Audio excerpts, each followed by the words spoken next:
Legia jest bardzo groźnym zespołem, bo no, mają króla strzelców z tamtego sezonu, mają bardzo dobrą linię pomocy z reprezentantami również i w obronie, także jest to na pewno klasowy zespół. No, tak czasami jest w rozgrywkach, że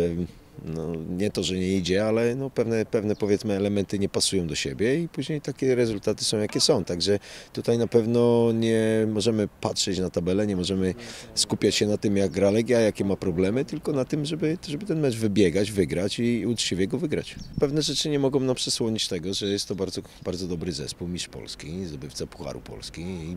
praktycznie w niezmienionym składzie, także na pewno będzie to bardzo ciężki mecz. To, że grają wcześniej w Lidze Mistrzów, na pewno im nie ułatwi zadania, ale też nie możemy się na tym skupiać. Uważam, że jest to zespół, który na pewno ma w sobie klasę i będzie chciał to udowodnić, bo te ostatnie rezultaty, które osiągali u siebie na stadionie, na pewno kibice nie byli z tego zadowoleni, także na pewno wyjdą, jestem przekonany o tym, że będą grali nie tylko otwarty futbol, ale starali się zwyciężyć, także tak musimy do tego podejść.